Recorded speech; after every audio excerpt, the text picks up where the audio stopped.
That nigga like Nigga 6'1". like 6'3". No, he like 6'3". Nah, he ain't 6'3". That nigga like 6'1". You want to put money on it?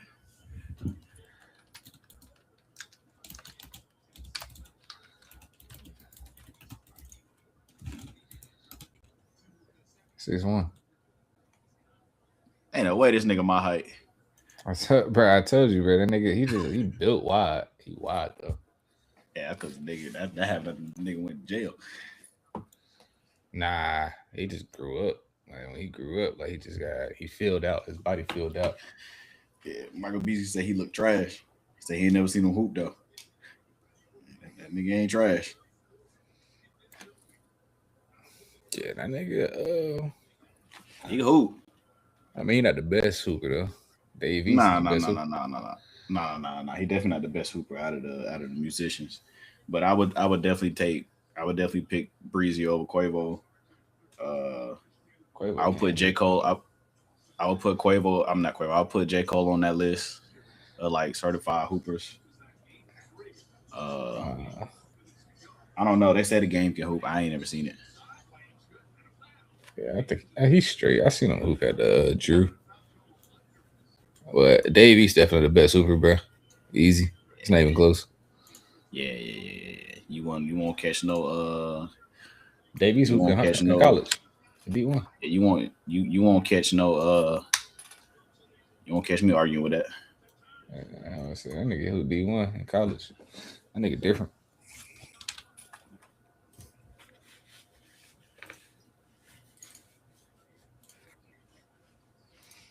Made a haircut.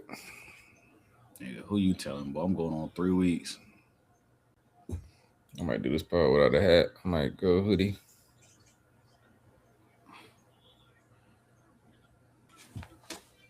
What I you see feel how I like look. doing, bro? I see how I look first. So hold on.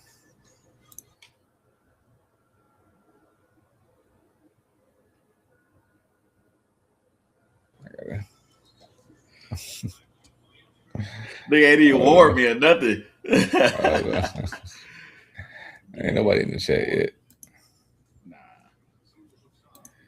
Is it just showing you or me? this is showing you, nigga. It's just showing you on my screen, bro. But I don't know how this shit works, bro. Hold on, hold on, Because hold on. Let me mute your mic.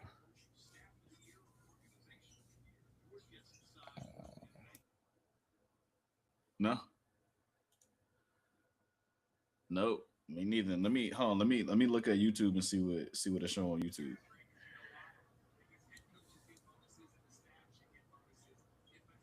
I think it's Well, just YouTube showing is you just on showing YouTube. me. Yeah. Okay. Cool. But I mean, how would I know? What the fuck? That shit. Exactly. I ain't fucking with that. Zoom out right quick. Zoom back in. My bad, kind of messy.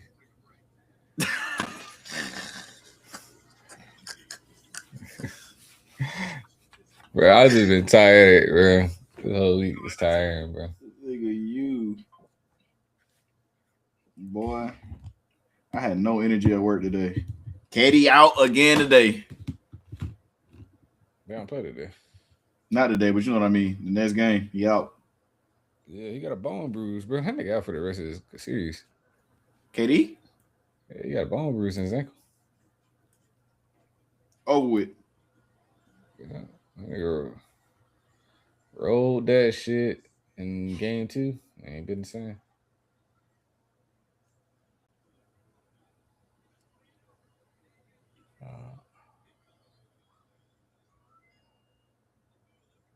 Bro, why is my shit never like turn shit on?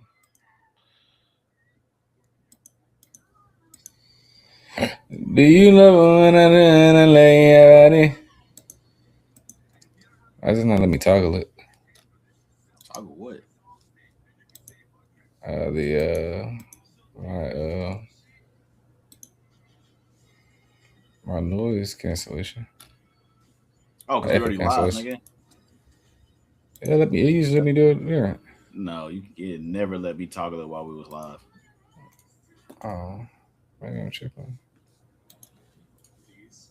Let me do everything else, huh? Yeah, nah, I've never been able to toggle it while we was live. Ever. Shit, man, I ain't got shit playing on in the background anyway.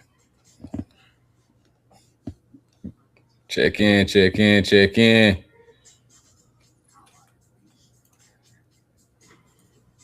Oh, that shit crazy. On your for your webcam, it says the OBS on it right there. What you mean? What you looking at? It says just Oh yeah, the yeah, yeah, people. yeah. It's just,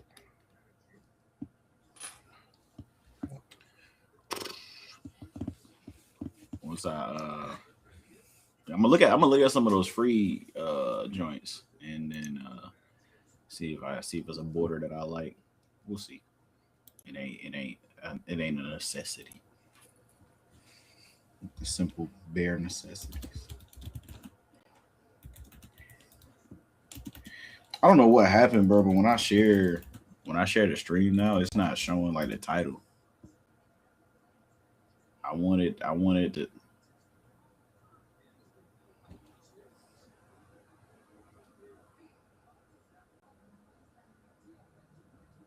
that was me. I know, but like, I did that. bro, that's forgery. What? That's forgery. How's that forgery? But that junk got my name up there. It just says King. As Oh, my in, side, that shit say shot. yeah, nah, it's because we were both on the thing. I don't know why it's doing this though. Like,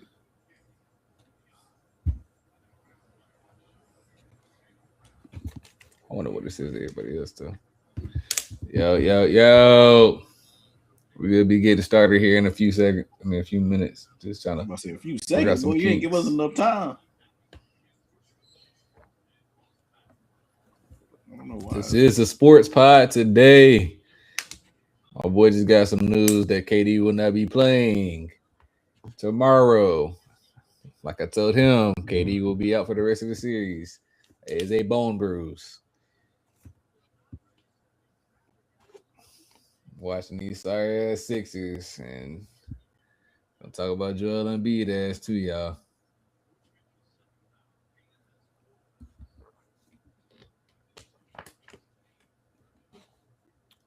Welcome, welcome, welcome, man. Y'all get live in the chat. Get live in the chat, man. Tell me how y'all day going, man. What y'all got going on? What y'all got going on? About to get started here in a few seconds.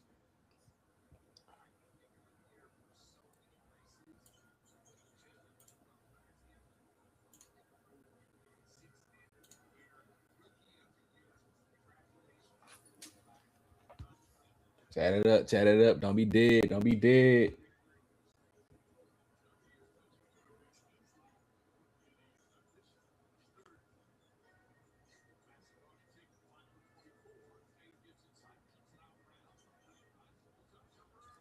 All right, we got a few people in there right now.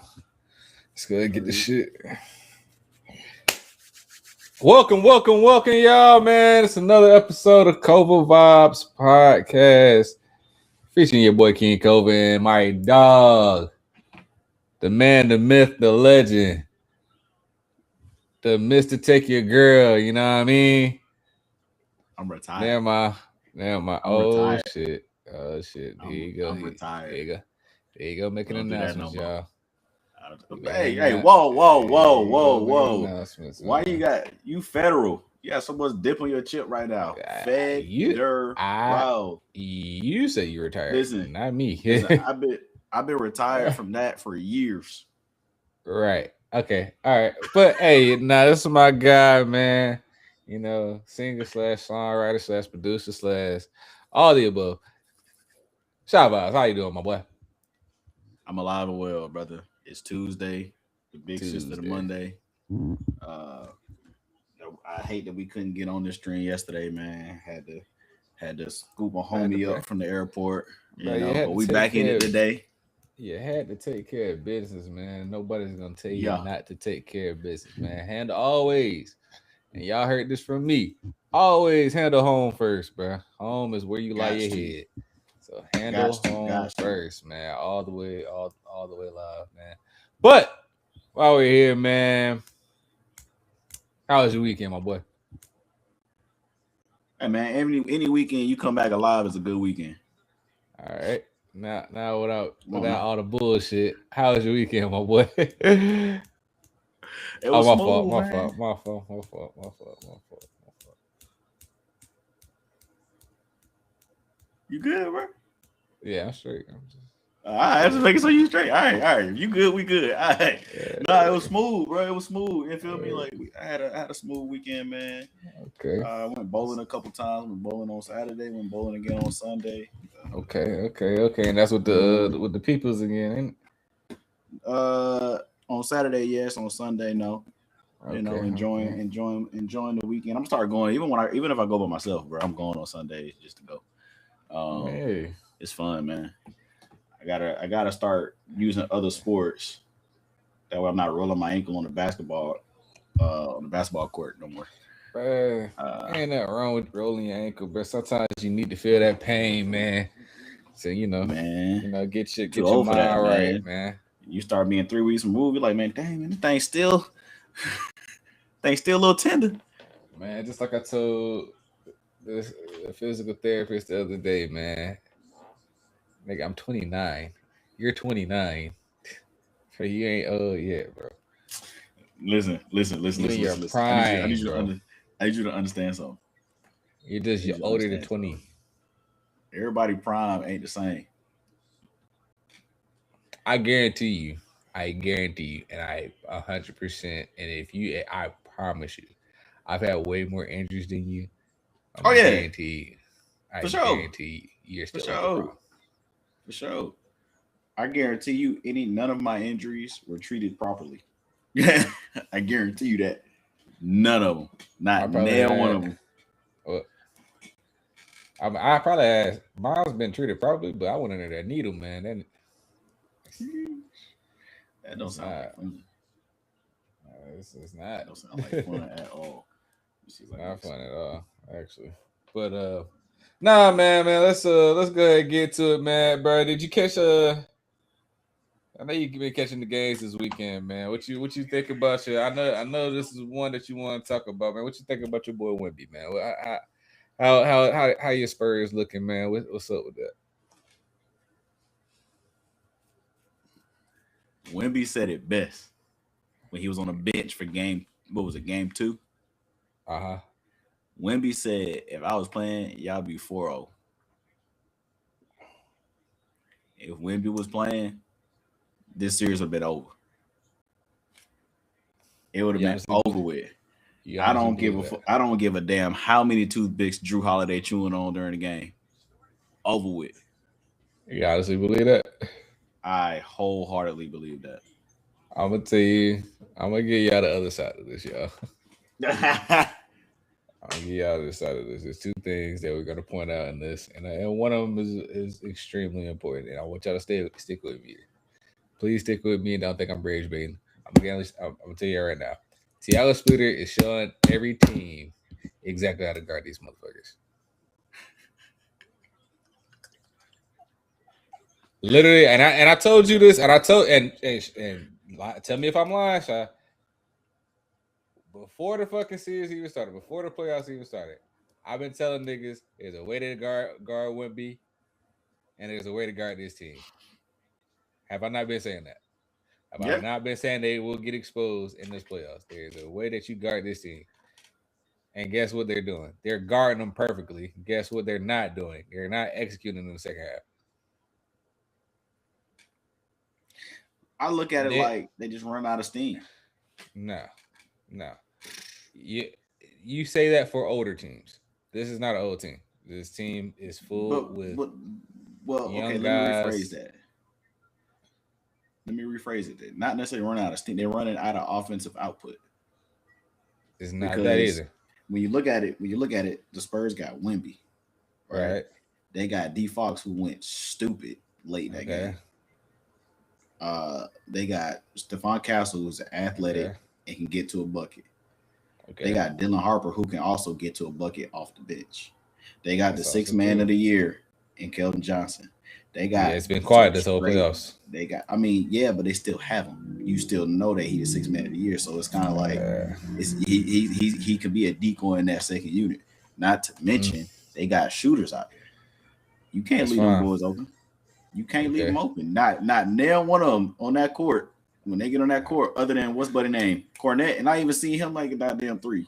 I'm gonna tell you where all this shit means nothing. Everything that I'm gonna tell you where everything that you said means nothing. When you have a 17-point lead and people walk you down in 3 minutes, that's literally poor execution, and you just not. You are literally just being a young team. You're not focused. That is literally nothing but poor. That is nothing but poor execution and terrible focus. You're not focused. That's literally all that was. Put coaching in that, huh? Where you put coaching in that? The coaching you can only do so much, bro. 3 minutes that has nothing to do with coaching. That has everything to do with people on the court. What about this?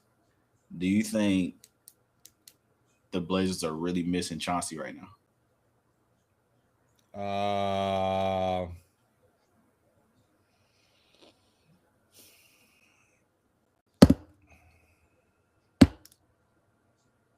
I can't confirm nor deny that. I really can't. No, I think from a motivator aspect, maybe. I guess from a motivator, because I feel like he would be able to get to. Bro, the league is what, like 95% black, 90% black. There's some outrageous extreme number. It's majority black. Of course. So you get a black coach talking to you how you are used to being taught, like, or even like in Drew's case, like you get your big brother talking to you, like, hey, you need to do this. You gonna listen. You're more prone to listen to than a foreigner. That English is probably strong. English is probably his second language, but at the same time, got that accent, so sometimes stuff don't come out as clear as others and stuff like that. It's just those factors play a part. But at the end of the day, dude, you got a 17-point lead. Dude, you got a 20-point lead. Dude, you had a 15-point lead, and not just one game, 2 games. Yeah. And you let them outscore you in the third and in the third quarter, almost like the Golden State Warriors used to do back in 2015, 2016, and so on and so on. How they used to come out the half and just out execute everybody. And Steph Curry and Klay Thompson used to run wild shooting threes. That the way those stuff happen is when you literally do not focus and stick to what the hell was working. Guess what? They got that lead. Guess what? Doing what? Shooting mid ranges. Still driving and kicking, making Wemby, uncomfortable because he's seeing multiple bodies coming at him, and then he has to stay in the paint. Guess what? You get wide open threes because you can't defend 5-on-4 on a wing because Wemby is staying his ass inside. What they're doing in the second half is they're literally going away from that. I hear you. Now, who on that Blazers team? Let's take away Denny. Let's take away Drew. No, you're not taking away. Let's take away Grant. I'm just saying. Ask the question first. Ask the question first before you say you're taking away. Go ahead. Aside from, because it's gonna be open shots. Yes. Who are you looking to if they're leaving, like if they're leaving not even Jeremy Grant, if they're leaving somebody open from a Denny drive or from a Drew pick and roll.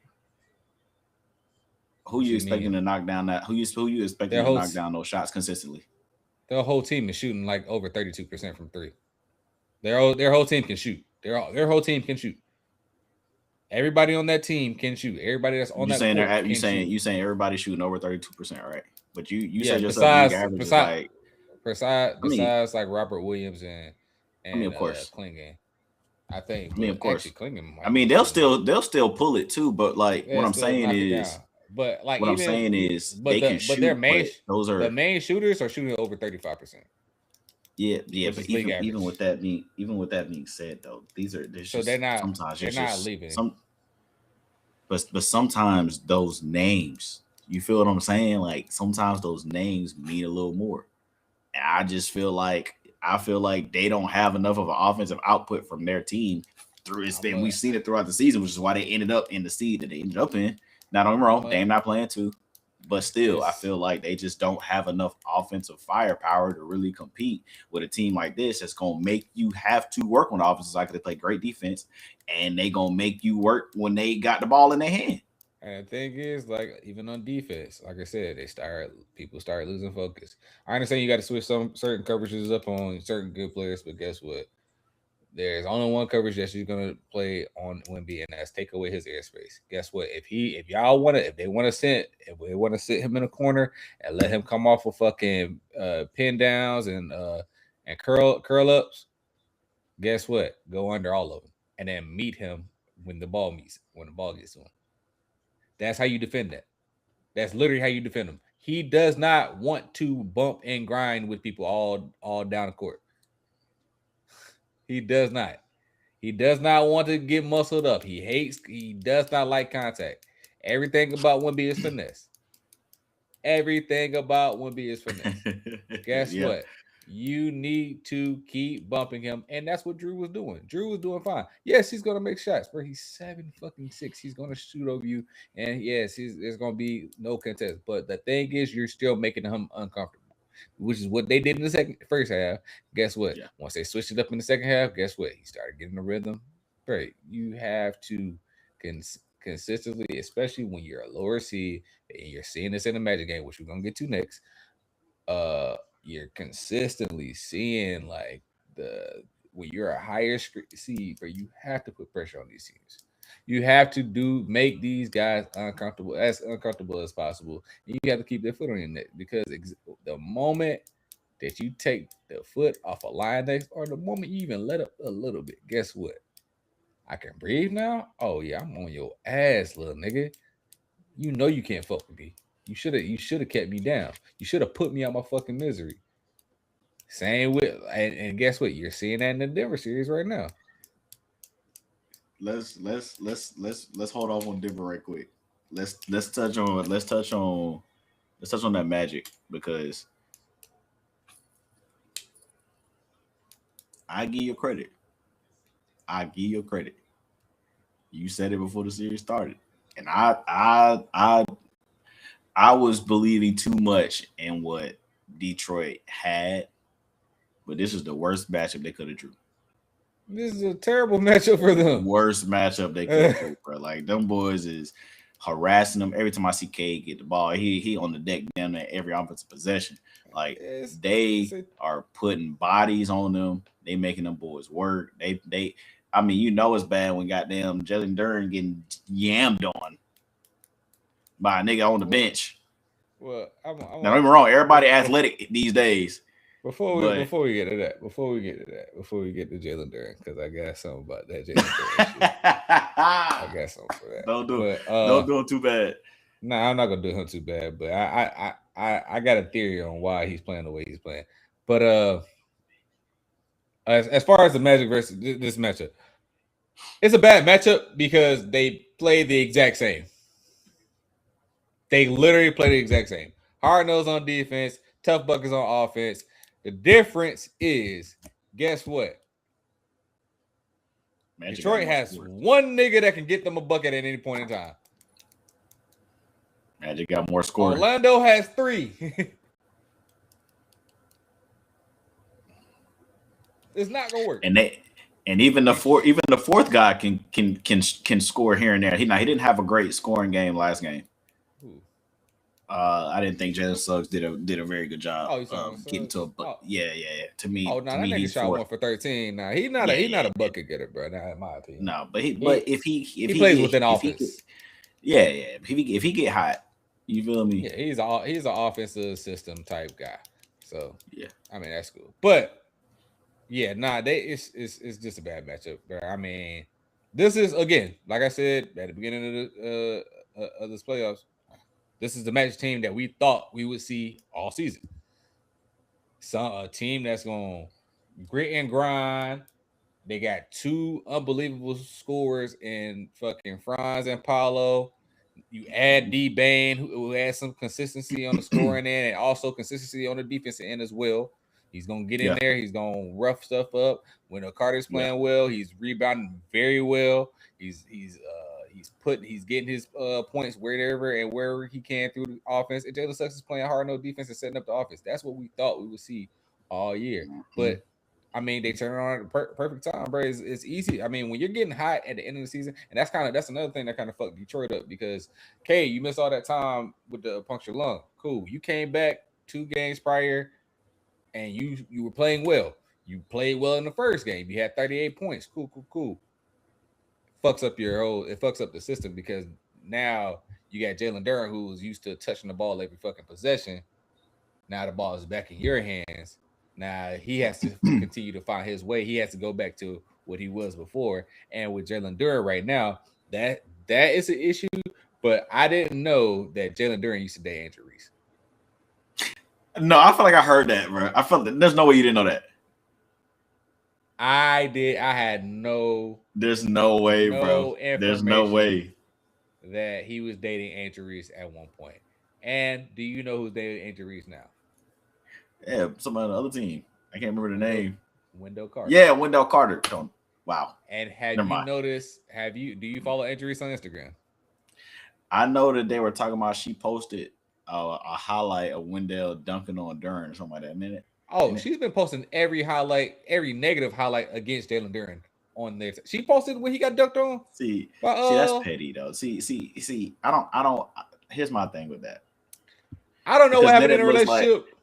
I hear you, but I don't want to know what happened.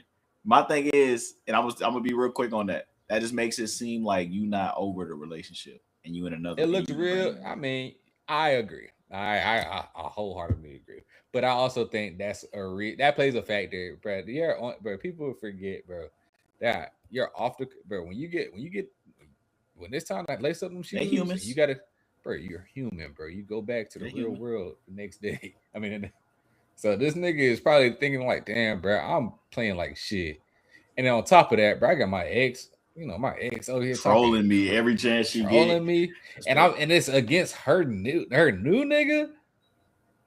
Like, bro, I am. See, this is why I got a specific problem that we will talk about outside the street. Just keep it pushing. I ain't gonna hold you though. I think some of what also happened too is even though the game was in reach for a good portion of it,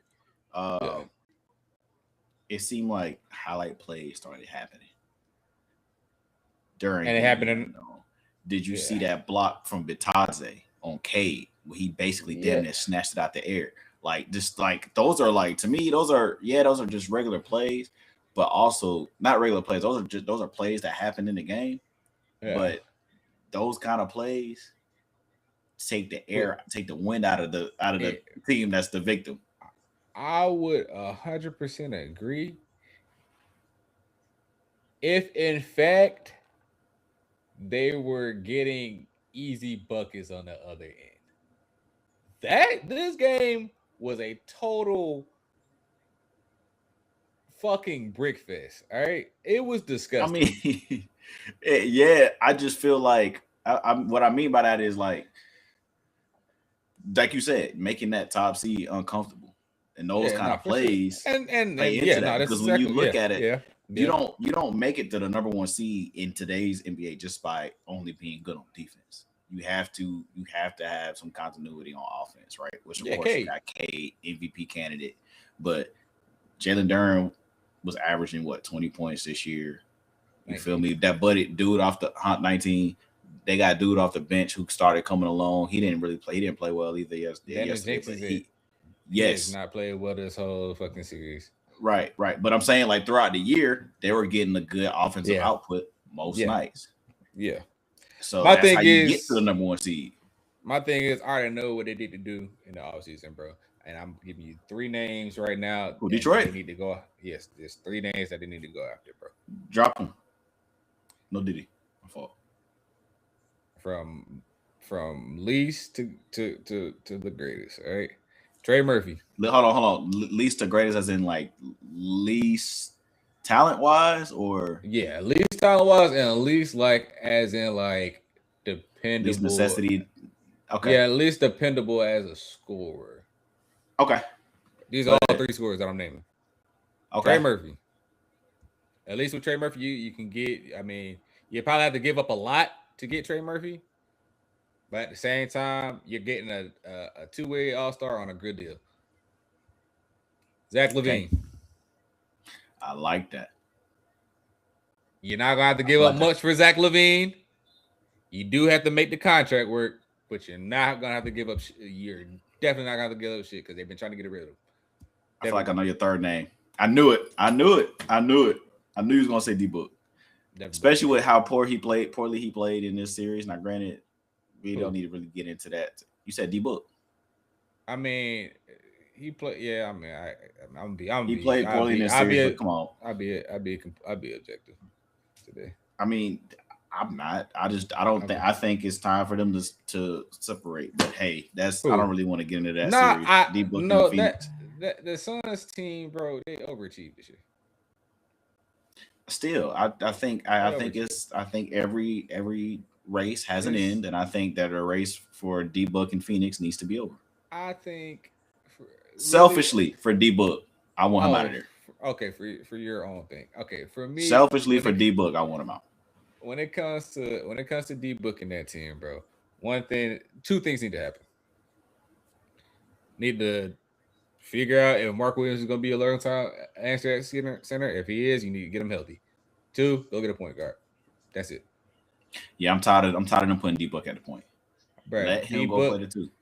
D-Book is D-Book is one of the smartest players in the league. Of course. He is one of the smartest players in the league. That's why like people were getting on him like, hey, bro, why is he not shooting? Why is he like not taking the tough shots? Because he got the same type of mind as Bron. I'm not saying the same exact type mind, and don't try to clip this up to make it seem like I'm saying that. I'm saying his mind works as if LeBron's mind works. I'm going to make the right play every time. That's why he doesn't take an excess amount of threes. That's why he, that's why he works where he's comfortable in the middle of the court. Because guess what? You move the wrong way, guess what? He's going to kick it. That's why you see fucking Dylan Brooks taking fucking 30 shots. You see Jalen Green taking 25 shots. D-Book is comfortable taking his 16 shots because he's going to make the most of them. And I do like Dylan Brooks on this team, even if D-Book stayed, whether he stays. That's what I'm saying. It would have to be Jalen Green, even though I love Jalen Green on this team. I like Book with either one of those two, just not with both of those. Nigga. I want D-Book to try to find. I don't want him to go down this. Not don't get me wrong, he made it to the finals, so it's not saying that his career is comparable to Damian Lillard's, but I don't want to see him going out like a Lillard, right? I feel like Lillard took way too long to get out of Portland. I feel just like to end up right back in Portland. With D-Book, bro, I ain't gonna lie, bro. Like, you did all you could, bro. Yeah. If D-Book, I think if anything, bro, I low key kind of, and this is like in the slightest bit, I low key kind of wish Houston traded for him instead of KD. Instead of signing KD. Yeah. Because I feel like he definitely fits a little better, in my opinion. I don't want him to run the point, but he clearly can. KD get double teamed, and you see what happened with the basketball. I don't know if you were watching this. I don't know if you got the game in your background, but Philly is up on the Celtics right now. Surprisingly. How much? I love it. About 2. I hate Philly, but I hate Boston more. Yeah, about 2 in the fourth quarter, but fucking the Hawks are getting their head beaten in by the Knicks by 15. No, I want that to go 7. But with Book, I mean that team, like I said, they overachieved, bro. That's why I'm not gonna really touch on that game. They overachieved. I feel like they saw what the clear fall was, and this is having a point guard, bro. Same thing with the fucking Houston Rockets. Even though they did get that dub, it's one of them. what they call it? Here, nigga, damn. It's one of those type of dubs that the Lakers did. Hey, nigga, damn. I'm gonna keep it a buck with you, bro. That dub don't mean nothing to me. If they go out and win this next game, then I'm all ears. But this dub right here don't mean nothing to me. It means absolutely nothing. I just know the Lakers do closing out this next game, and it's not because I'm scared that the Houston Rockets is going to come back and win the series. It's because you need to let Bron get as much rest as possible before this next series.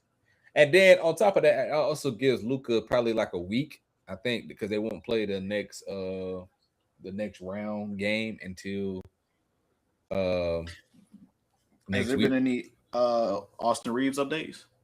He's playing next game. Oh, boom. There we go. Everything is trending into playing tomorrow.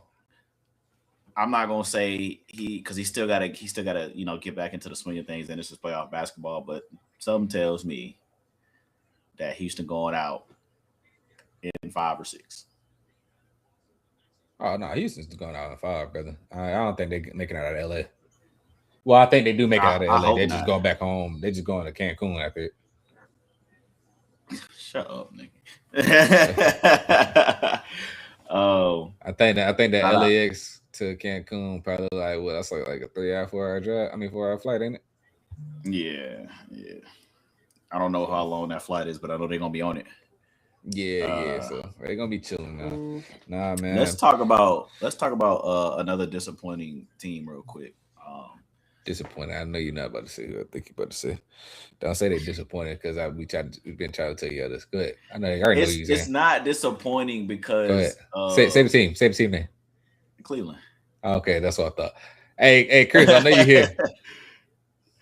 It's not disappointing because I'm picking because realistically I'm out of the East. I was picking either Detroit or Boston. And Detroit is clearly that's going how it's going, right? But when you look at the names that Cleveland has, it seems like and I love Donovan Mitchell, but we need to start putting him in the same. We start talking about him the same way we talk about James Harden. He on these good ass teams year in and year out. Hold on. Let me finish, okay. And I'm explaining why.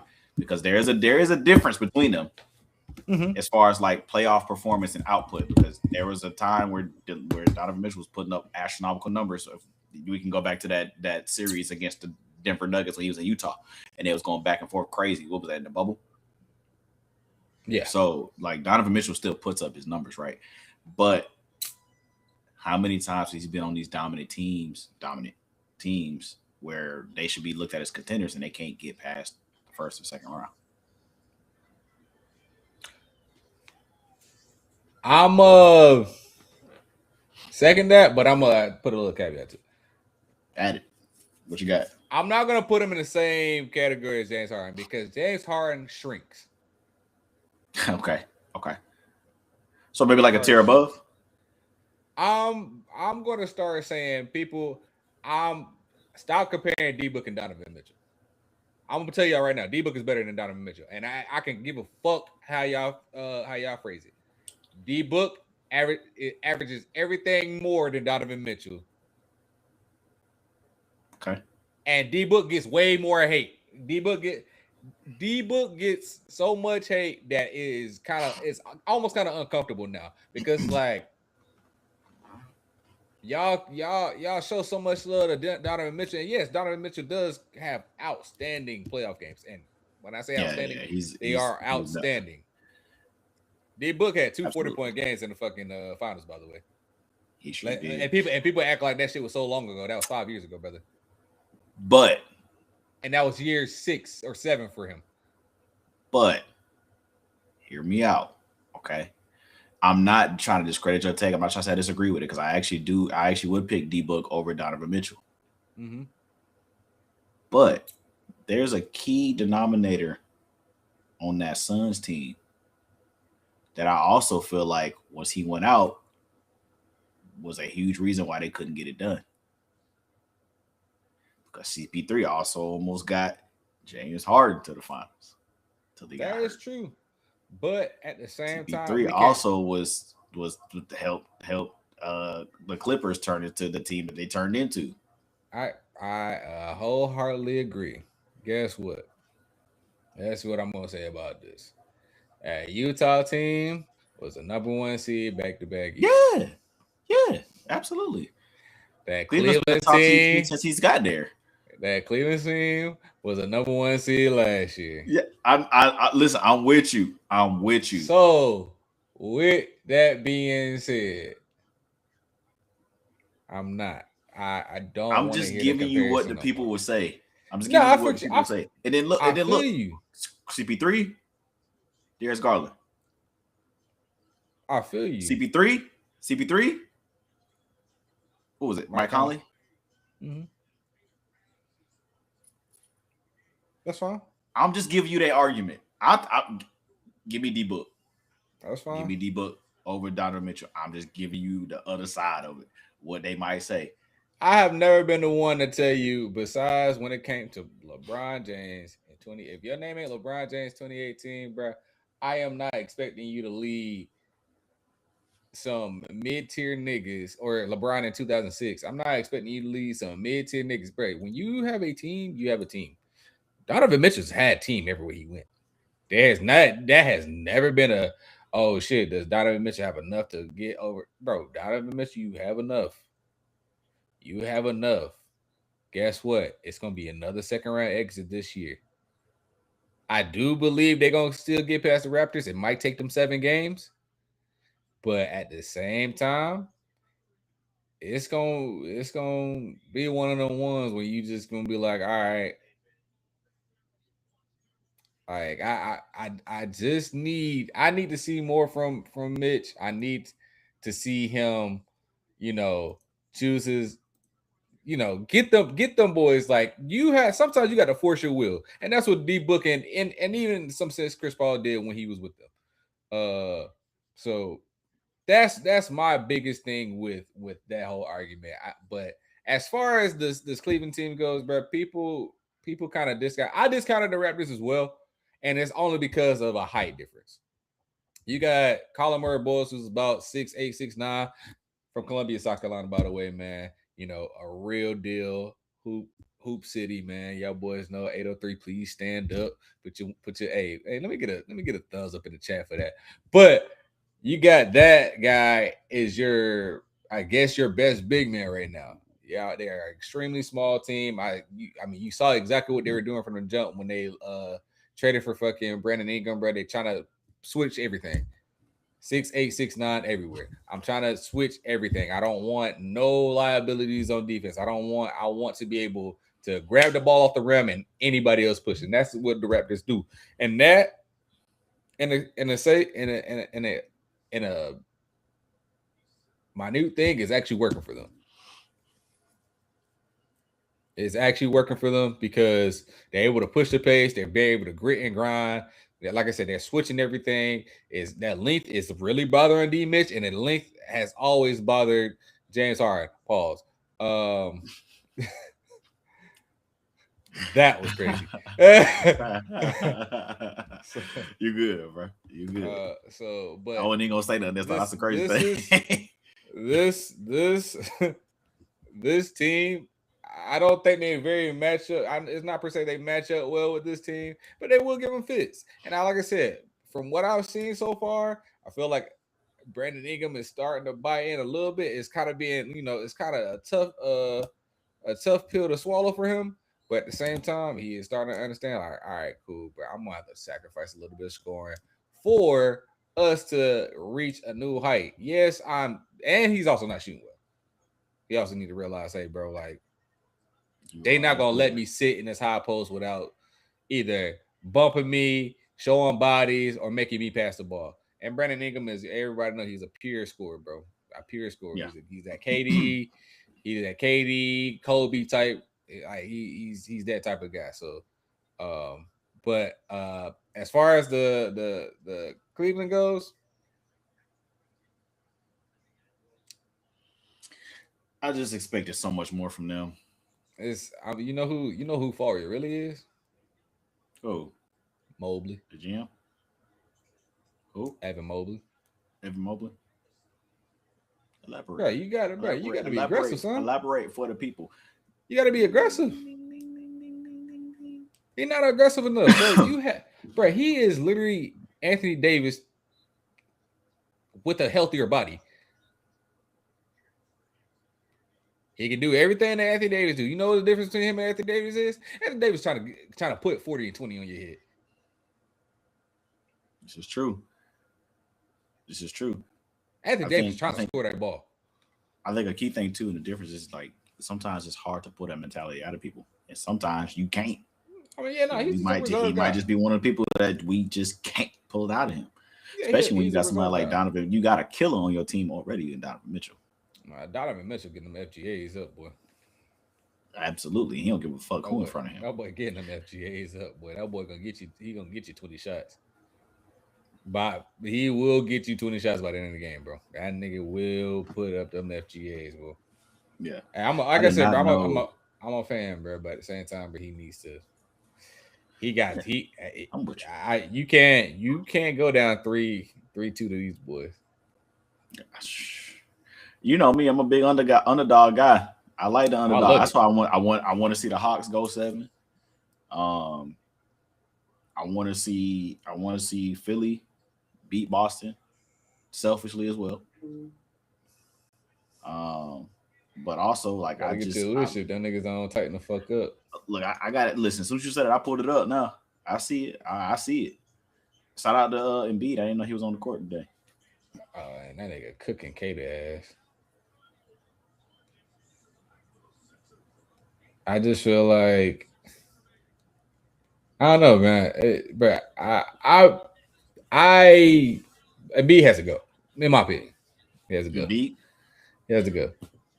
I agree. I don't think he just got to go, bro. Because he's taking up a lot of contract space to say he can't. He's not available enough. And I'm with you on the Zion thing too. Now, I mean, I said he's so nice, bro. He's so cold, bro. You just gotta stay on the court, baby. If he can stay on the court, they already have a freaking ring. You just gotta stay on the court. It's pretty plain and simple, bro. It's pretty plain and simple, bro. What's the point of having a Ferrari in the fucking garage if it's missing a wheel?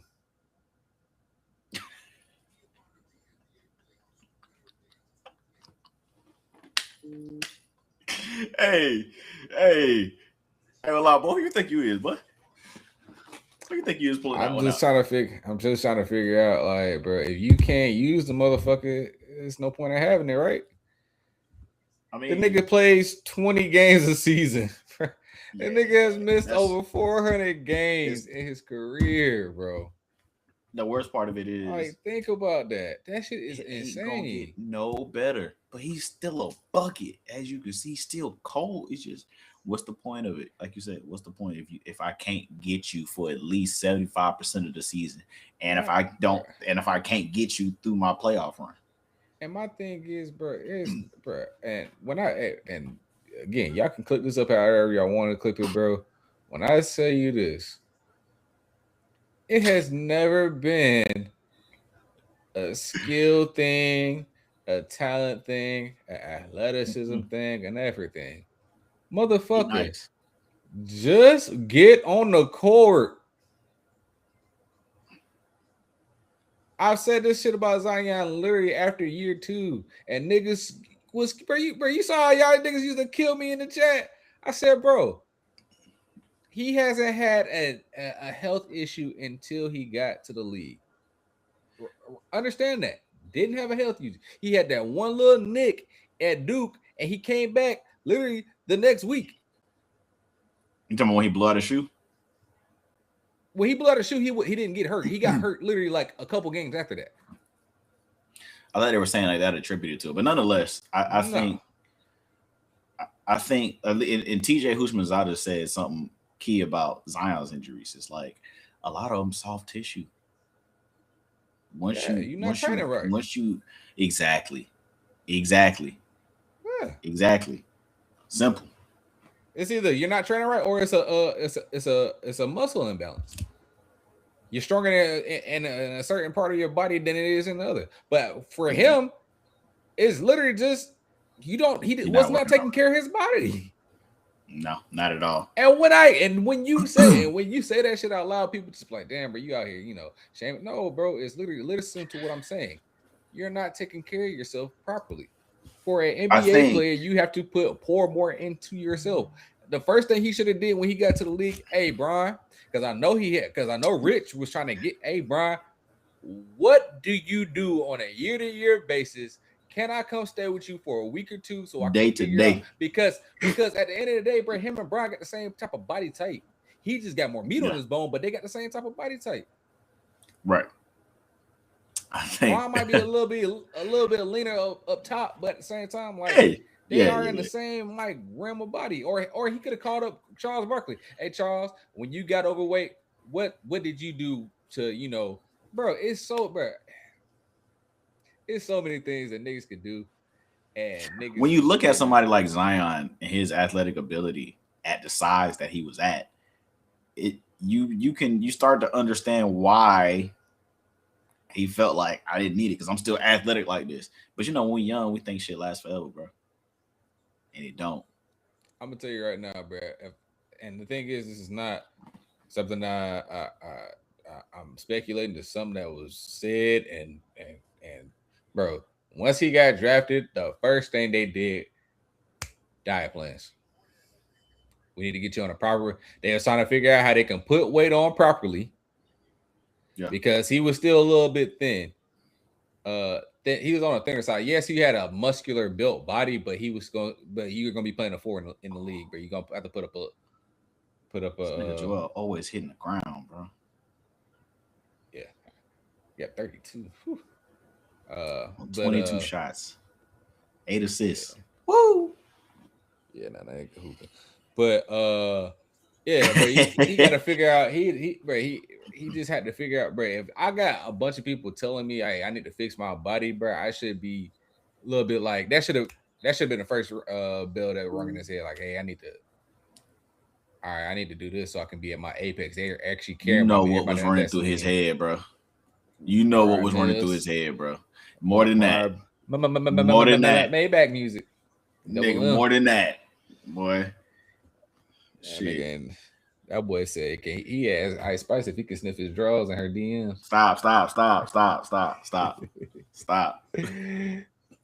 The people seen it. Stop. Freaked out, boy. That boy freaked out. The boy that the Speak Easy say he a Hall of Fame gooner. Hall of Fame gooner, bro. I can't, bro. I can't. A Hall of anyway, bro. I gotta stop, bro. Anyway.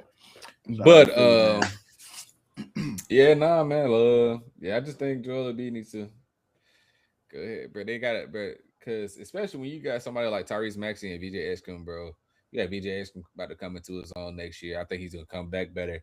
I think Paul George will come back healthier. I think Paul George is on on that same type of fence. Like, hey, do we really? But also keep investing this money in this guy. PG got to bounce back from them PEDs too. He gonna want to bounce back from that. I mean, I think he's been hooping so far. I mean, yeah, but you know what I mean though. Like he want to get a full solid year of him just hooping without it. Even though I listen, I don't know. Now, didn't he say something like it was something that he took over the summer and didn't know that it was on the list? Hey. That nigga was taking a Yankees. I was telling you what the nigga said. I was telling you what Buddy said. That's all I'm saying. That's all I'm saying. Hey man, somebody get Reg in the stream, man. I'm ready to turn up. Somebody get Reg in the stream, bro. Right. It is Tuesday. I'm about to be sleeping. But got the pie, but I'm tired. I mean, I'm gonna go out there and get something to eat. Something else I wanted to talk about, man, was the Hawks and Knicks. How you feel about what you've seen out of Cat? What do you mean? I'm just asking, bro. I'm not saying he's doing anything. I just want to know what your take is. I mean, Cat, bro. I mean, it is what it is, bro. You're not gonna take. You're not gonna take.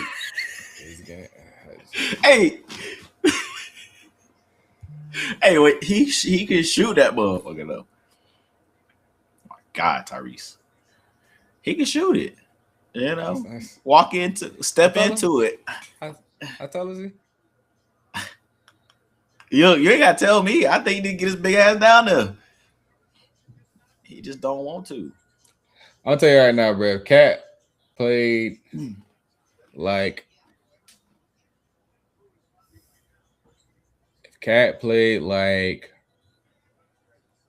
Joel Embiid or Jokic, like a true back to the basket big, that that would take maybe 3-4 threes a game. The series would have been over in 4. Look, I'm with you, but at this point, he is what he is. A soft ass nigga. I'm sorry. Oh Lord, all right, bro. All right, man. All right. Listen, soft, bro. Soft. Listen, Jimmy Butler said it best. I mean, shout out to Jimmy. Tell him I'm over. I'm over what happened now. I'm no longer mad at him. Oh, who said that? Oh, Jimmy. I'm no longer mad at Jimmy. I'm about to say, bro. They said Cat avoided playing Jimmy that one time because. Yeah, I'm not gonna get into that, bro. But no, I mean, like I said, bro, I've never questioned his talent, bro. I just questioned his super talented, immensely talented. I question his play style more than anything. I agree. When you 6'10" and up, and you should be your big ass should be down there. Not a fan, bro. And that's just good. That could be the old school side of me, but at the same time, bro, I'm not saying you can't shoot no threes, but it's okay to pick and pop to switch it up, switch on defense, especially when they're, if they're doubling you every possession on the low block. All right, cool. Well, shit, somebody open, especially when you got shooters like you do on that Knicks team, bro. Like, bro, everybody on your team can shoot, bro. Kick it out. That's easy 3. If you're gonna force them to rotate every time, bro, there's gonna be at least one time where that big is gonna have to rotate off you, and guess what? You got a little 6'8" or shorter guy on you. Guess what you can do now? A quick move to the basket. And guess what's gonna happen? Either they're gonna foul you or you're gonna score. There's no in between. Maybe he just didn't really sharpen that part of his game, so he's not really as confident in it. I don't know. Listen, I'm trying to be optimistic. I'm trying to get the other side of the spectrum. I'm gonna tell you exactly where that is wrong, because when he was in Kentucky, bro, that was fucking Cal's problem. Cal kept telling him, "Hey, your big ass is not. You will not." He was telling him, and it wasn't even about shooting threes. He was telling him, "Do not face up, back to the basket. Stop facing up, back to the basket. Stop facing up, back to the basket." You can see it in that fucking when we played Wisconsin both times. Guess what? Stop facing up, back to the basket. You facing up, you're belling them niggas out. That's exactly what Cal used to say when he was at Kentucky, bro. Hey man. All I can say is he can do it. He just chooses not to. He is what he is at this point. That's man. That's what he doing. And after all that, oh my God, foul!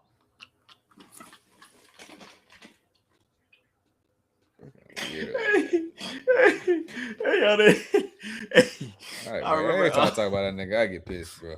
I ain't gonna hold you. You got to be stopped, bro. You got to be stopped, man. Hey, man, shout out to the Lakers real quick, man. I do think they're gonna make it out of the series. They will get torched the next round unless Luka come back. And even then, I don't like their chances. I like their chances if Luka come back. I don't. I like their chances, bro.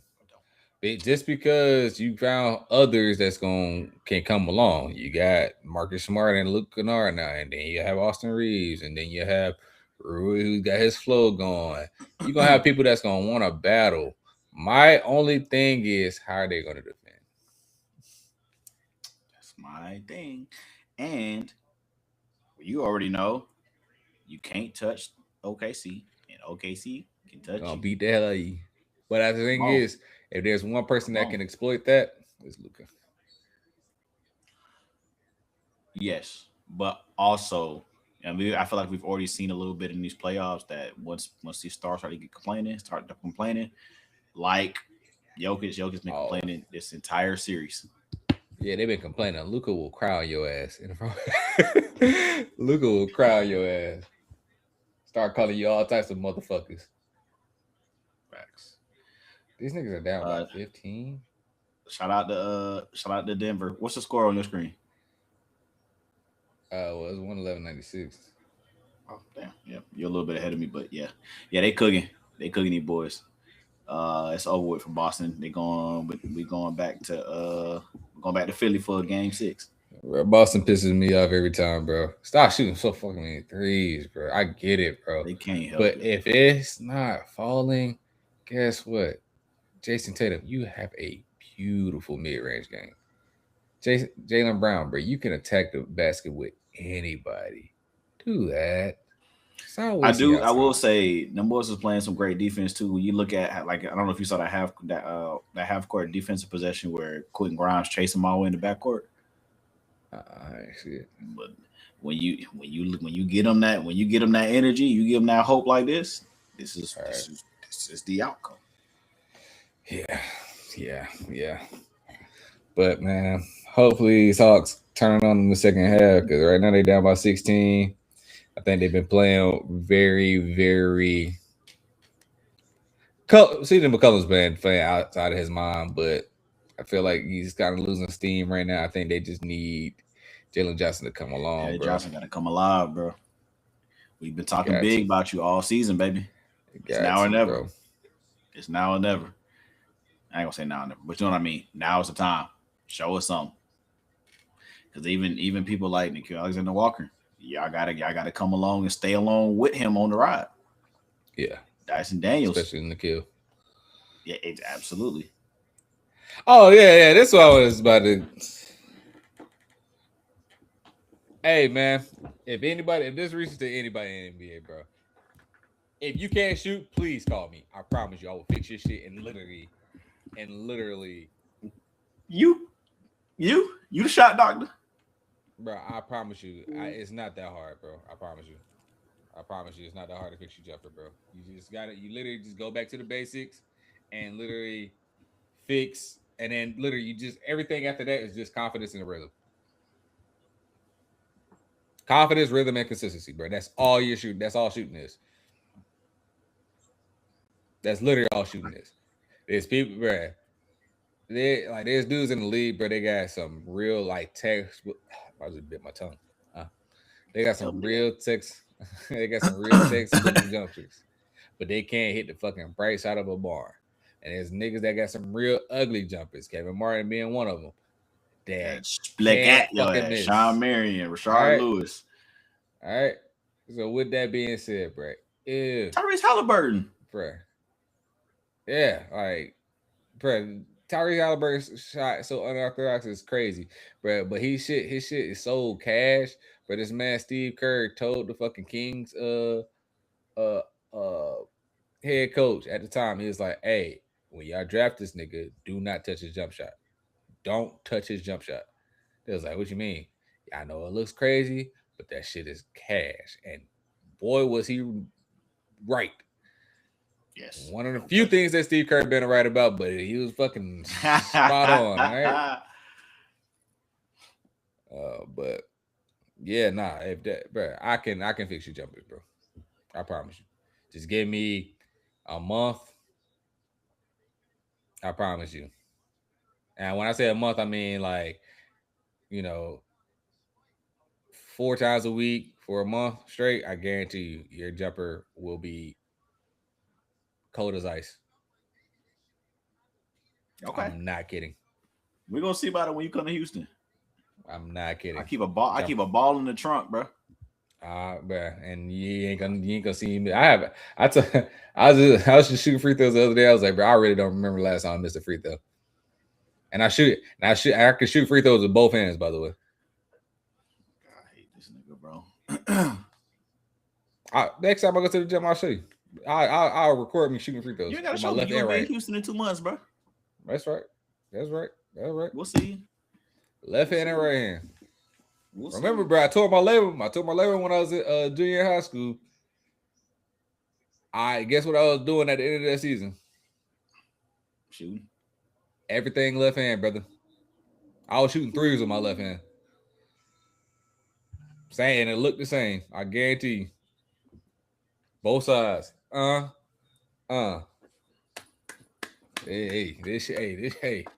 I ain't know. Hey, I will figure that. I will figure that jump out. I will figure that jumper out. Philly. I thought you was just. I ain't know you was clapping your hands. Yeah.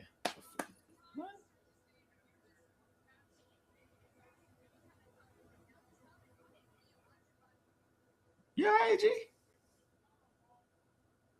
All right. Shout out Philly.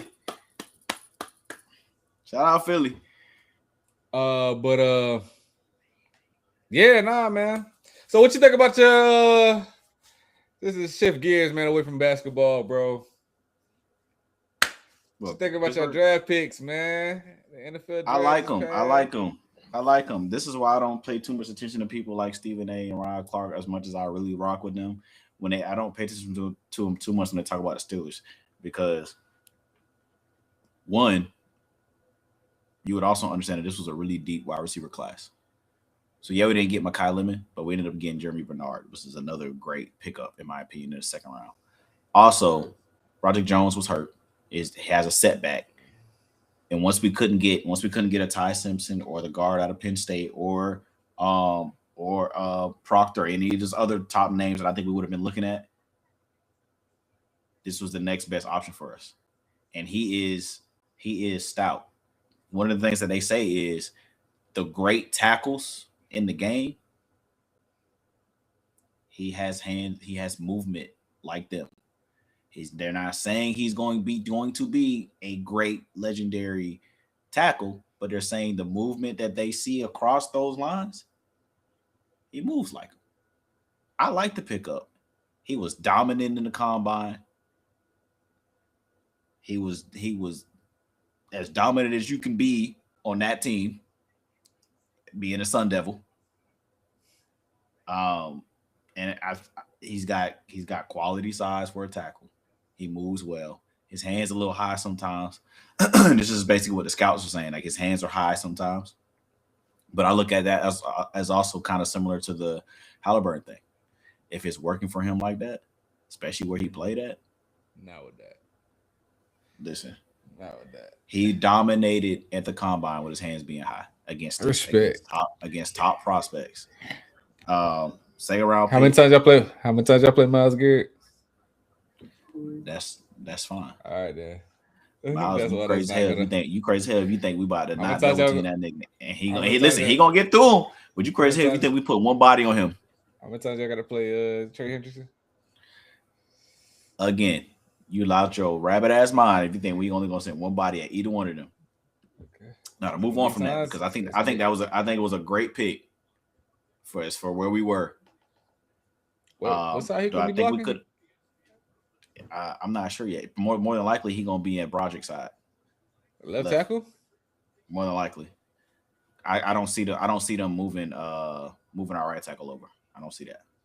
But again, you also see how we got a lineman at tight end. We also got other linemen that we use. We're not gonna send him out there by himself. It's not gonna happen. Anyway, I love the Jeremy Bernard pick. Talk about the third round pick. Talk about the third round pick. Which one? Your first third round pick. Why? Talk about it. Let's talk about it. Why? I don't like the way you laughing. No, I don't like the way you laughing. So I get so bubbly talking about third round pick. No, you just want to find a reason to trash my team, bro. You just want to find. Even want to be honest though, my favorite pick out of that third round was really the guard because we needed it. Word. We needed him. What was your least favorite pick? What was your least favorite pick? Least favorite pick out of the whole draft? Yeah, in that round. Y'all had two in that round, three. We had three. What was your least favorite? Guess when y'all had two in that round. You said we only had two? Yeah, in that round. Third round?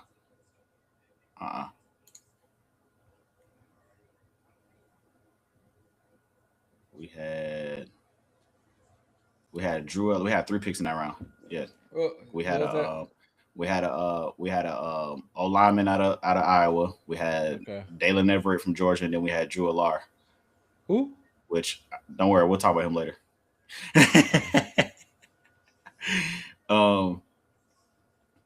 I enjoyed us getting a returner because we lost Calvin Austin, who also I don't really think was that great of a returner. I just think it was fast. Y'all lost Calvin Austin? Yeah, I think he signed to New York. I think for a respectable amount, nothing crazy. I'll talk about it, bro. Drew Alar. Let's talk about it, okay? I'm happy that we didn't draft Carson Beck. I like Drew's measurables. He's 6'5". He's got some weight to him, and he can run. But worst case scenario for Drew is he's going into the rephrase. Best case scenario for Drew Alar is he's going into this season second string. That's his best case scenario. He's not going to be starting whatsoever. I don't believe it. I think our starter is going to be either Aaron Rodgers or Will Howard, unless something. That name that you just said. Who, Will or Aaron? No, the first one. Yes, that one. Aaron. What about it? How are you so sure that you got to get Aaron Rodgers again?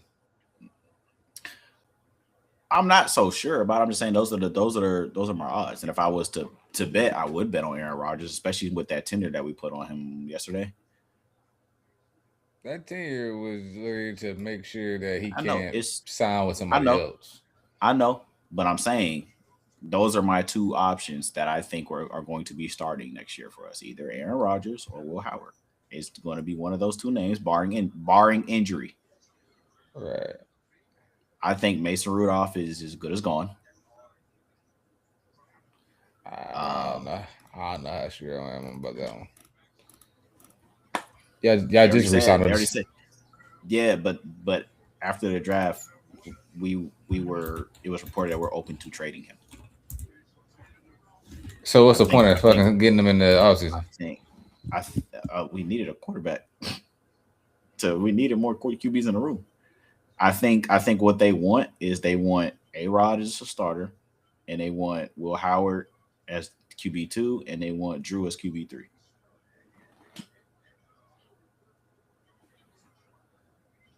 That don't make sense, bro.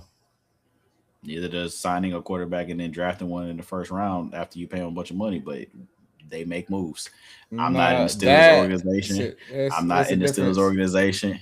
I'm not in the Steelers organization. I'm not Mike McCarthy. I'm not Omar Khan. I'm not. Where is the difference? Listen, I'm not Mike. You're talking about versus what this is. Is it? Yes. Anyway, I'm not Mike McCarthy. I'm not Omar Khan. But if I'm a betting man, if I know that I will have 3 quarterbacks on my roster, why would I go grab a 4th in the draft? I already have 2 on the roster right now, right? I have Mason and I have Will. Y'all think either Will's going to be the future? All right, cool. What is the point? And then I fuck it. Just told you. I go, what makes you think that you're getting Aaron Rodgers? That's my what has been said, and I understand that tenure, but that tenure is for more. That tenure is more to say, hey, you can't sign with nobody else but us. I get it. I feel you, but listen, and if somebody wants to throw out money, they're saying we'll match from Mike Tomlin on down. Just the way they talk about Aaron Rodgers, his love for the game, how they talk about their conversations with him. Obviously, he's not telling you what you're gonna do, but at the end of the day, whether he retires or not, I don't care. But if he does not retire, he's out of Pittsburgh. Mason Rudolph is gone. That's what I'm saying. It's simple. He's going to be the odd man out. All right, bro. Y'all better than me, bro. I'm gonna tell you like this. I'm not putting my faith in no nigga that gave me the same output as two niggas the year before. No, that's inaccurate, and that shows that you didn't really watch the games. Because if you think that, if you going off just the numbers and think that his output that's all you can. That's all you can if you go going off. No, it's not. It's not. It's impossible. You as an athlete, you should know that. But Bruh, if you think, if you looking at, if you look at A-Rod and think that his impact on the team was the equal of them the year before, then you didn't literally was exactly the same. You the didn't watch. Offense looked the exact same. No, it didn't. It looked the exact same. And if you ask me, it looked better with Justin Fields. No, it didn't. We were able to run the ball a little more. No, it didn't. We were able to run the ball a little more, but our passing was still very much bottom tier in the league. Bottom tier. It was bottom tier this year. No, it wasn't. It wasn't. All right, let's talk about the Falcons real quick. People actually were worried to an extent. They weren't worried about our run game. That wasn't the problem. They weren't worried about the run game because the run we weren't going to run anywhere. Their object was to stop us from being able to throw the ball because we can't run.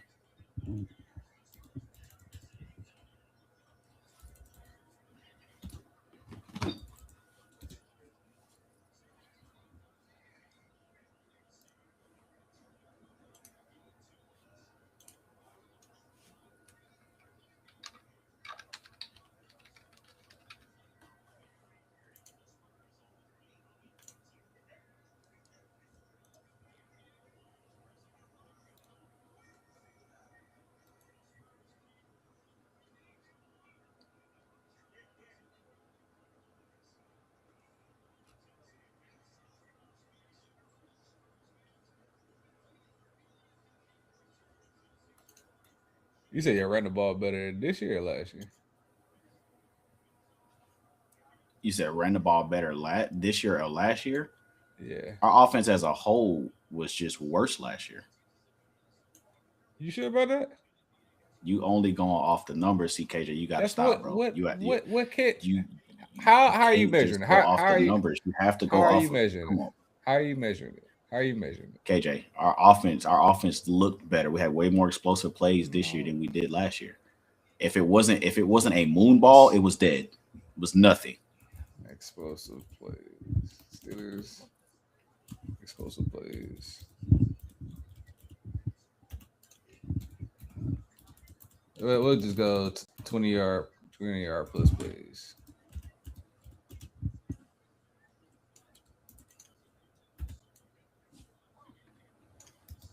I guarantee you I have more last year than this year.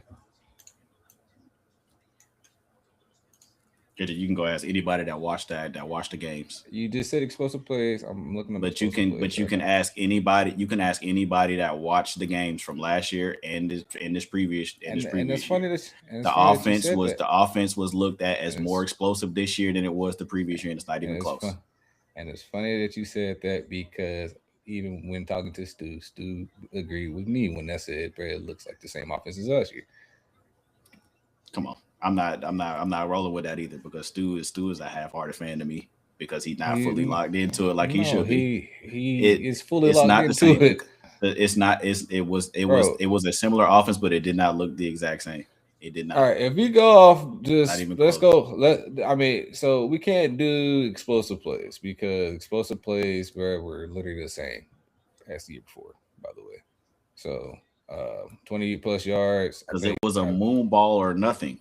You just said you can't, Brett. But KJ, you can literally go back and look at everybody who analyzed. You can go back to anybody who analyzed the game, to analyze the way that the game was played from these past 2 years.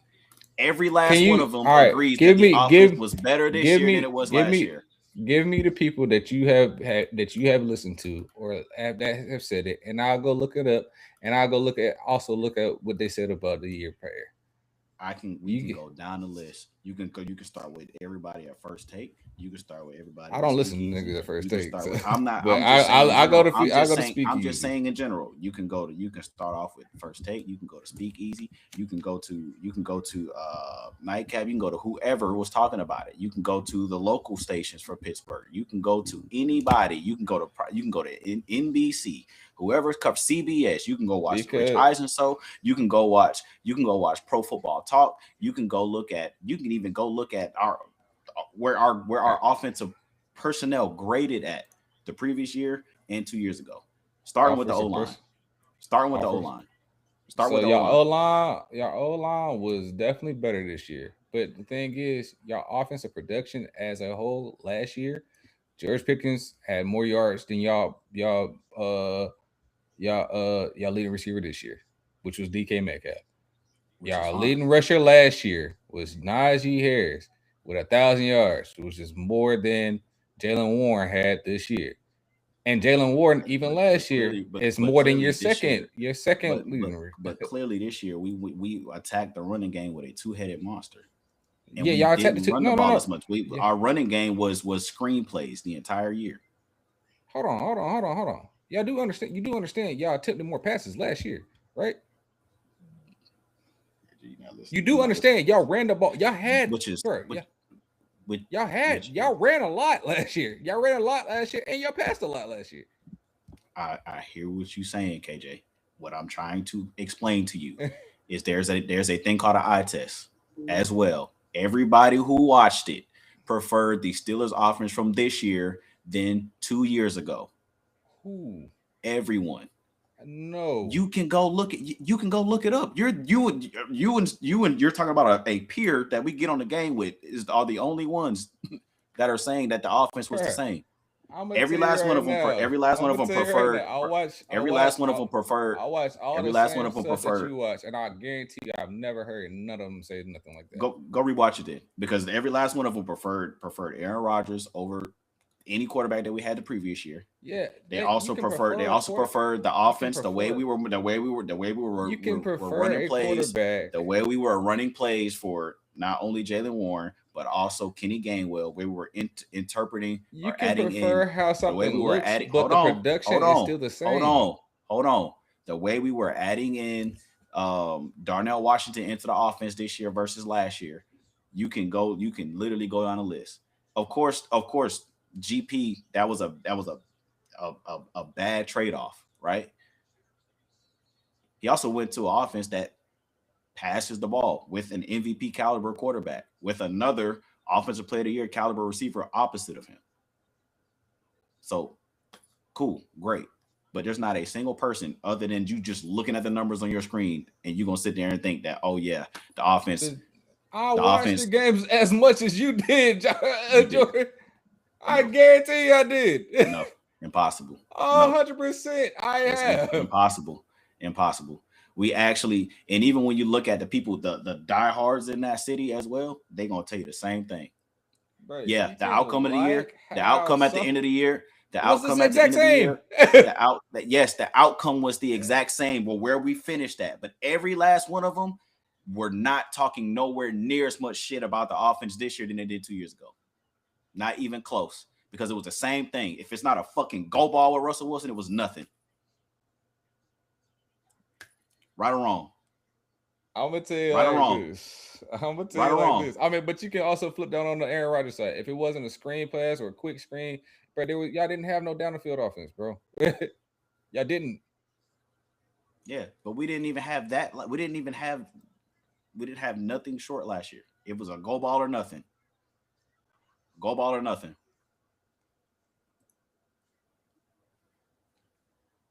This year was quick slants. It was comeback routes, screen plays, out of the backfield, wheel routes.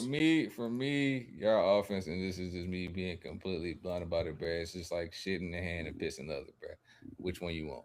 And the thing is, the fact that y'all letting Aaron Rodgers literally hold y'all hostage right now, because y'all can't even look, y'all can't even set yourself to look into the future. And even with this being said, like, let's not even just think about the Aaron Rodgers thing, bro. Y'all had Malik Willis that y'all could have pursued. He is literally holding y'all back from even pursuing somebody like a Malik Willis. Why would we go pay him $30 million a year for having 4 good games? That's fine. How many good games did Aaron Rodgers have last year? He had plenty. All right, bro. He also has a career of it. But I mean, you're just trying to find something to go pick at, KJ. But you're not. It's not. You're not. I'm not picking at anything. Bro. It is. It's obvious, KJ. It's obvious. The man had 3,300 yards, 24 touchdowns, and 7 picks, and missed a couple games. Okay. Great.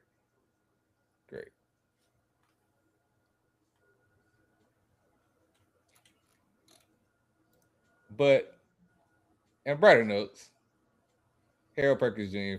fell to the 6th round, brother. How do you feel about that? I wanted him. I'm mad we didn't get him. You don't want Patrick Queen no more?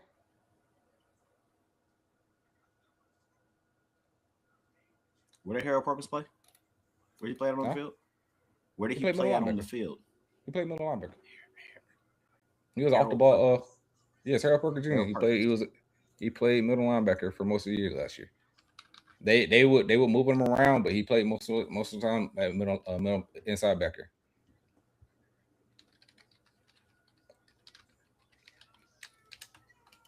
Why would drafting somebody like him in the 6th round have to mean we would have to replace Patrick Queen?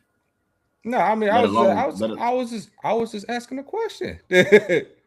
I was just asking a question. Like, no, Patrick Queen is fine where he's at for at least another year, in my opinion. We don't need to make no changes there right now.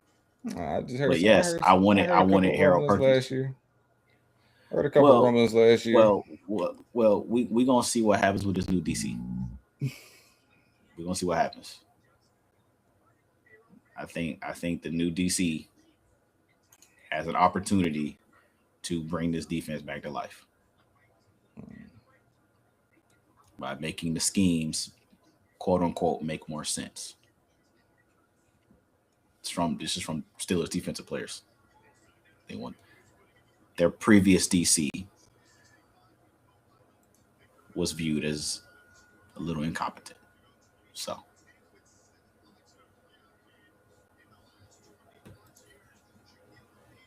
nah, man, I think them Falcons, boy, we hit on everything. I think we got a hidden gem and don't say it. Kendall don't say Wright, it, bro.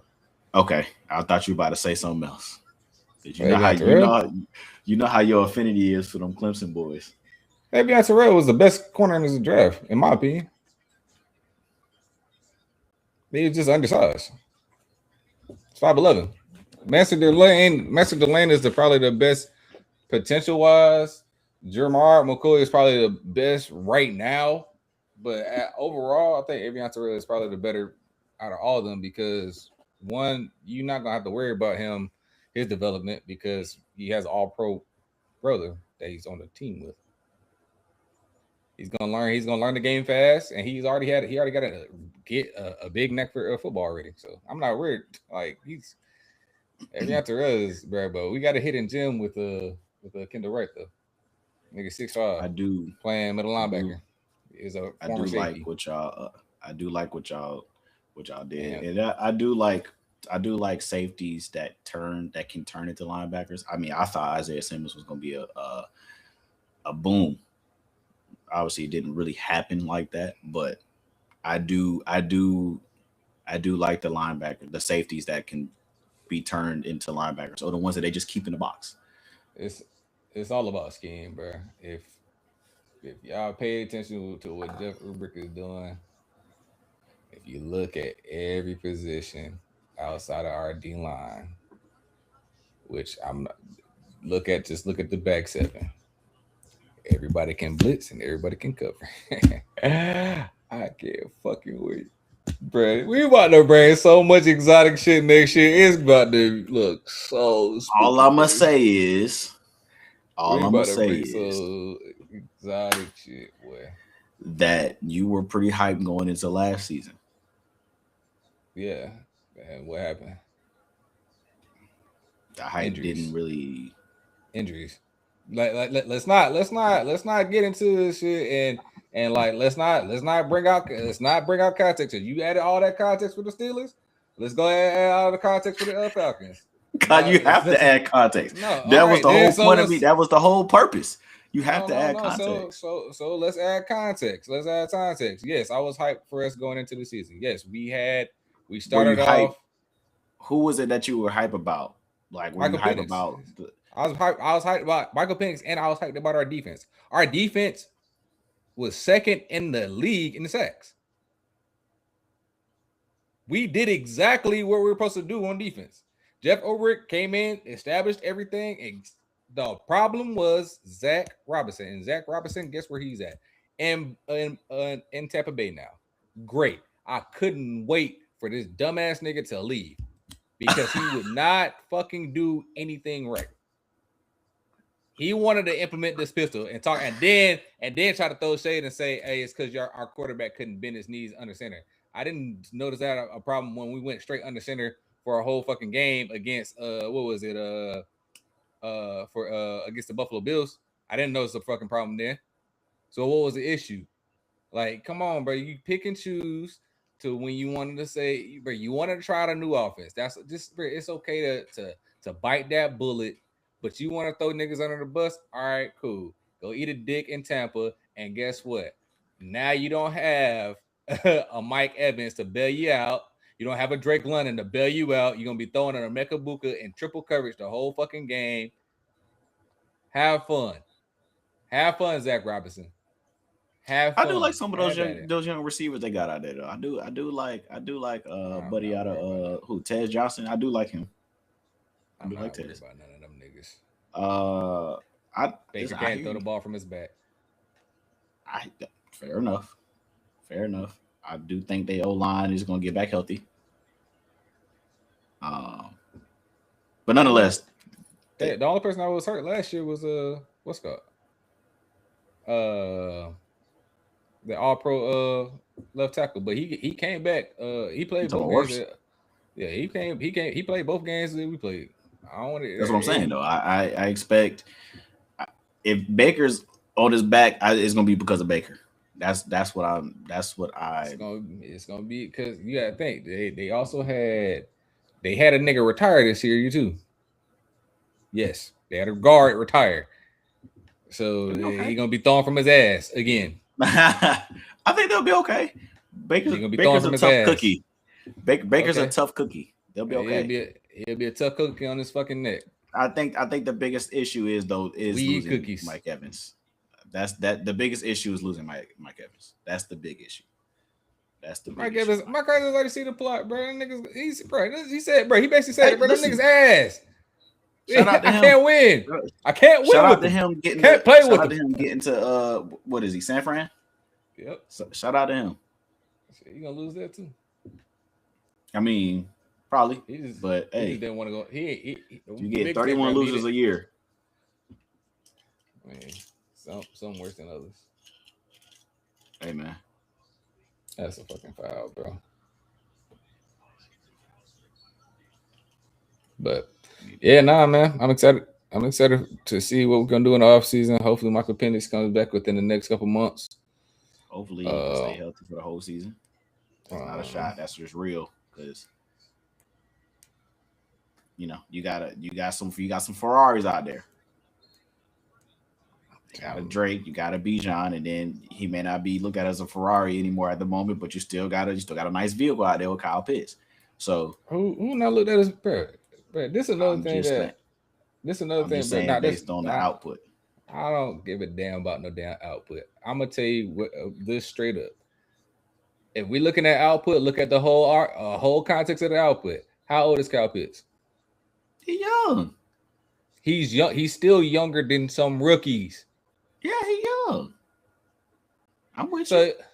So with that being said, for him to have you said the output, but he was top 3 in every statistical categories for tight ends. That means touchdowns, receiving yards, and receptions. I'm with you. So you tell me where you showed me. You said you want to see it. You saw it. That's top 3. I want to see more. I want to see more of it. I'm not saying that the lack of output for his career is his fault, because it's not. In my opinion, it's not. But I also saw some things happen that he could have avoided last year. Like what? Like some of those drops falling out of his hands, going into other people's hands. Like I'm just saying. I'm not saying it's a massive problem. I'm just saying. That was 2 years ago, not last year. He didn't have none last year. He had drops. Everybody had drops last year, but he didn't have the one you're talking about was 2 years ago. No, I'm talking about drops. I'm talking about drops. I'm talking about drops in general. That was added into it. I'm talking about drops in general.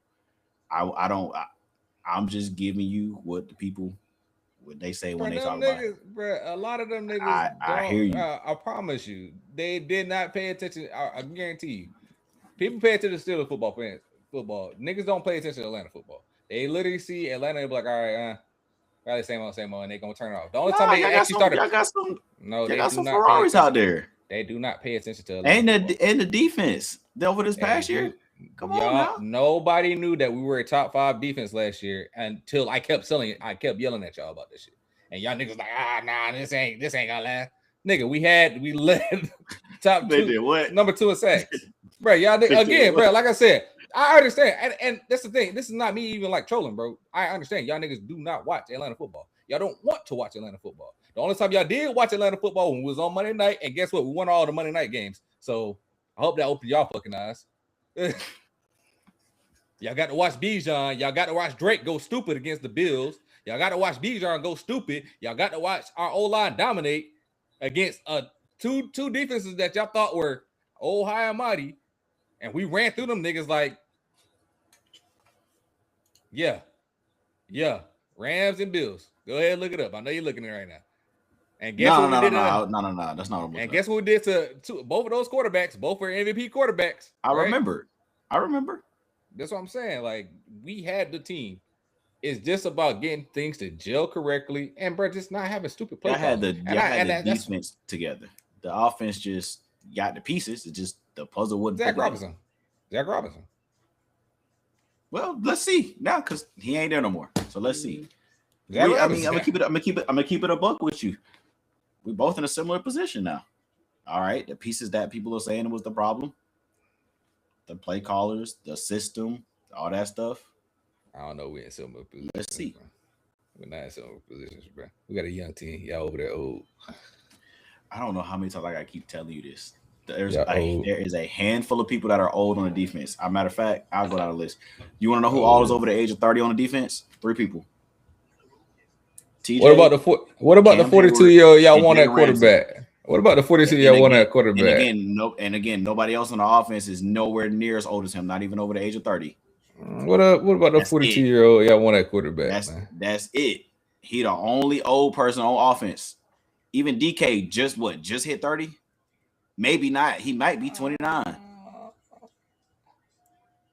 Everybody else young. Everybody.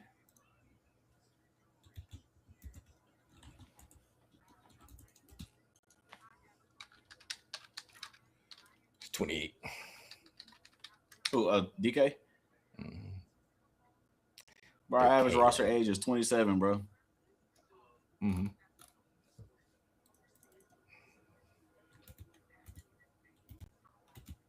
And it's probably going down because we don't have we got rid of Jonnu Smith. Nah, that's probably Darius Slate. Unless you did just last year.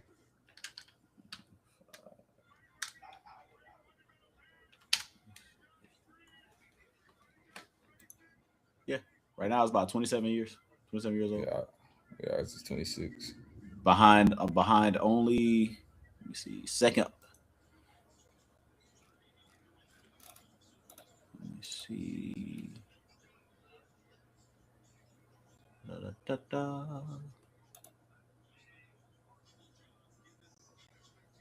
Yeah, the second oldest team, brother. That was for July last year. I just looked at that. This one, yeah, as of September 8th, 2025. So that was last year at the beginning of the season. Yeah. You had the second oldest team, brother.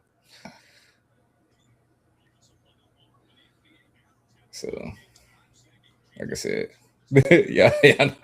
A lot of those names are gone. Talking about Darius Slay, gone. Jadu Smith, gone. Aaron Rodgers, gone. Isaac Seumalo, gone. And that's really guard, right? The list. Yeah, that's who we needed to replace. So is that so? Y'all moving that right? I think y'all moving that right tackle in, bro. We got a few people we could move to that spot. We got Spencer Anderson, and then we also had that guy that filled in for Broderick, who played very well down the last final stretch of the year. So that's really why people were upset about the first round pick. But I'm like, them boys gonna get moved around. I don't see no. See, my thing is, bro, if y'all was planning on getting Makai, I think that'd have been a terrible pick. But getting Makai Lemon? Yes.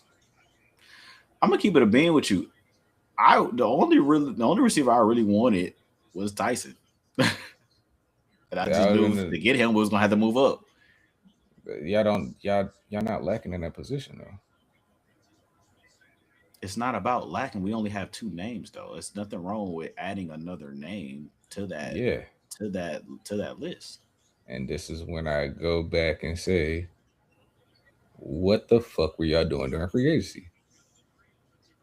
Because there were receivers out there to get. Yeah, but we also want somebody young that could be on a young contract for the next handful of years. There were young players out there like a Jahan Dotson. But no. Give me a first, second, third round receiver. Give me a first, second, third round receiver on a rookie contract. What's cheaper, a first round receiver or a? We signed Jahan Dotson to 2 years, $9 million. I mean, I'm with you, but again, I would rather somebody like that. I would rather somebody like that. And again, I told you the only receiver I wanted out of the first round was Tyson. I didn't want nobody else. Nobody else. It just I didn't want Carnell Tate. I didn't want Makai Lemon. I didn't want Casey Concepcion. If it's what you said you say you wanted depth, right? You should have just got that in free agency. It makes no sense for you to go get depth. We already did.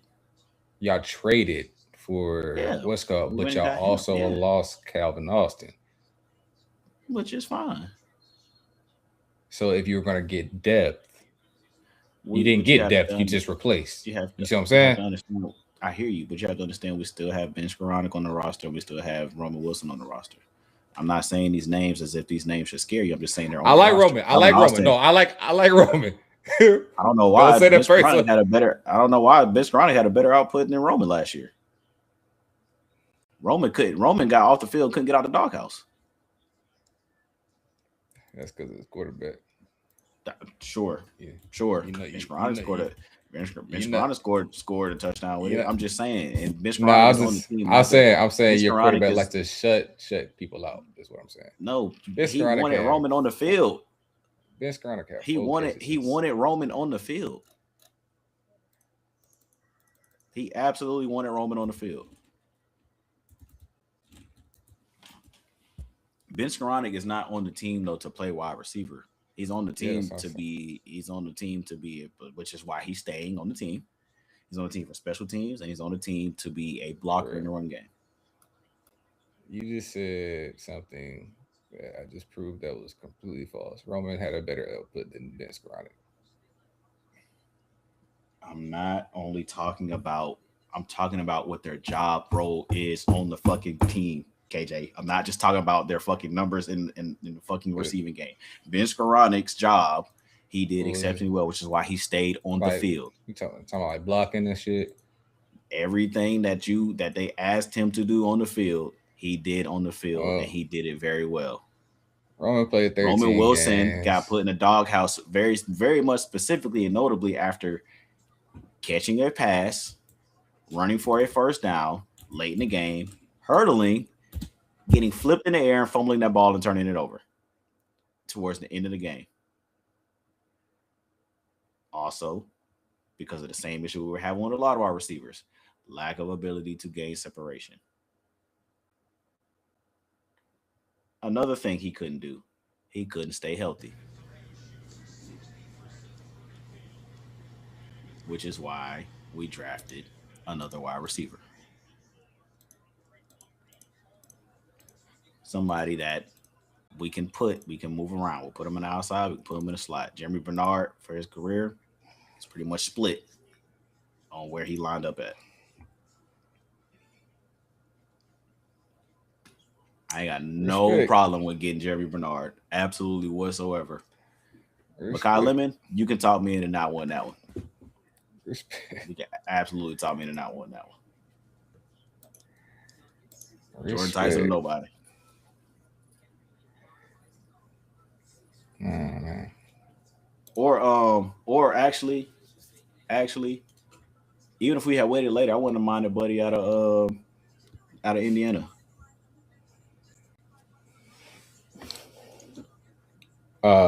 Surratt. Elijah. Yeah, I wouldn't have reminded him either.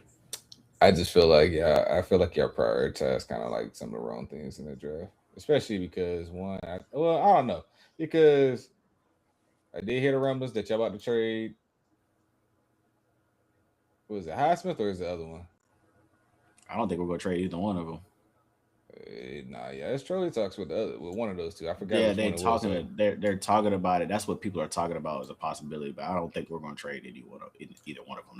Not this upcoming year. Because also, not to mention, because what's his face? He's in a contract year.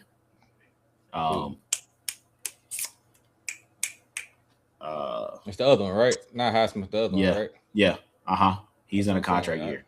But he's not holding out. He's not holding out. He's not doing anything that anybody that's trying to get a specific contract or be traded is doing. He's showing up to everything. So I don't see it. I don't see a trade coming. Can't wait for the season to start, man.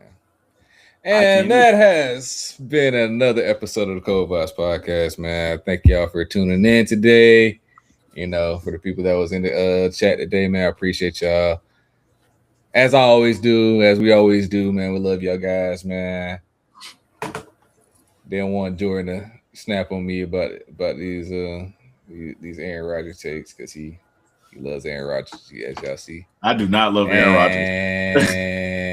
But again, thank y'all. We will be dropping breakdowns this week on Fast Break. Make sure y'all tune in on those, man. Make sure y'all give those a like as well. Make comments in them. We will read those. And, hopefully we'll answer in the comments if you are welcome to doing that. And like I said, man, make sure y'all like, share, comment, and subscribe. Make sure y'all follow our IG page, X, Facebook for all up and coming notifications. And yeah. You got anything for the people? No, sir. It's another day in paradise. Be ready for those fast breaks. Because I got some stuff to talk about. I can't wait. Respect. This will be my last day on my PC for a couple of weeks, you guys.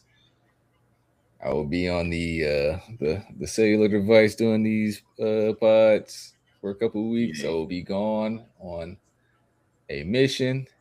So I appreciate y'all for tuning in, man. This has been a longer pod because we had to cover a lot. But thank y'all. I appreciate y'all, man. Hey, man. And we are